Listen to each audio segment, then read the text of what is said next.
ফাতিমা রাদিয়াল্লাহু তাআলা আনহা বিশ্বনবীর কলিজার টুকরা চাচাতো ভাই আলীর সাথে বিয়ে হলো। আলী যখন প্রস্তাব দিল ফাতেমার কাছে যে বলে, ও ফাতেমা রাজি আছো কিনা? চুপচাপ, কথা কয় না। বিশ্বনবী বুঝলেন রাজি, দুইজনকে বিয়ে পড়িয়ে দিলেন। বিয়ে পড়িয়ে দুইজনকে দাঁড় করিয়ে দিয়ে বিশ্বনবী অজু করলেন। অজু করার পরে সামান্য কিছু অজুর পানি ছিল আলীর মাথার মধ্যে ছিটিয়ে দিলেন, বরকতের পানি। সুবহানাল্লাহ কইবেন না? অজু করে সাইয়েদনা আলীর মাথার মধ্যে ছিটিয়ে দিলেন আর দোয়া করে দিলেন, বারাকাল্লাহু লাকুমা ওয়া বারাকা আলাইকুমা ওয়া জামাআ বাইনাকুমা ফি খাইর। আল্লাহ তোমাদের দুইজনকে বরকত দিয়ে দাম্পত্য জীবন শুরু করার তৌফিক দান করুন।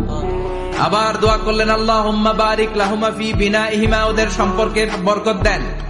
ওয়া নাসালিহিমা শিবলিহিমা, ওদের গর্ভে যে সন্তান আসবে এগুলোর শ্রেষ্ঠ সন্তান বানান।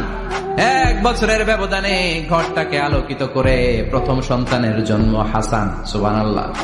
হাসান রে বিশ্বনবী এত আদর করেছেন, বিশ্বনবীর কাছ থেকে এত আদর কেউ কোনোদিন পায় নাই।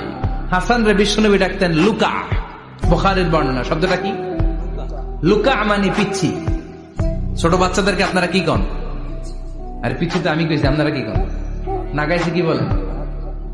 বাচ্চা বলেন, বাবু বলেন, আর কিছু কি বলেন? আর কিছু নাই। তাহলে যে বাবু পিচ্ছি, হ্যাঁ, এই বাবু পিচ্ছি আরবি হচ্ছে লুকা। বিশ্বনবী ফাতেমার ঘরে এসে বলতেন, আইনাল লুকা, পিচ্ছিটা কই রে? আমার হাসান কই, আমার নানা ভাই কই? আর বিশ্বনবীর আওয়াজ শুনলে হাসান এসে বিশ্বনবীর কাঁধে। আল্লাহু আকবার, আল্লাহু আকবার।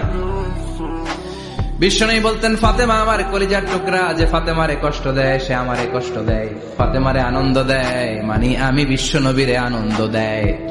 এই ফাতেমা সবসময় পর্দায় থাকতেন, দিনের বেলা বেরোতেন না, সারাদিনে টয়লেট করতেন একবার, সেটাও করতেন রাত্রে, যাতে দিনের বেলা কেউ তারে না দেখে। কি ব্যালেন্স লাইফ, কি ব্যালেন্স লাইফ! রাতে একবার টয়লেটে যাও মানে কি সারাদিন খাওয়া দাওয়া এরকম ব্যালেন্স করে করতেন। কেউ দেখতে পারে নাই ওনারে, কেমন ছিল কেউই জানতো না। এমন ভাবে চলাফেরা করতো, কোনো পুরুষদের সামনে দিয়ে কখনো যেতেন না।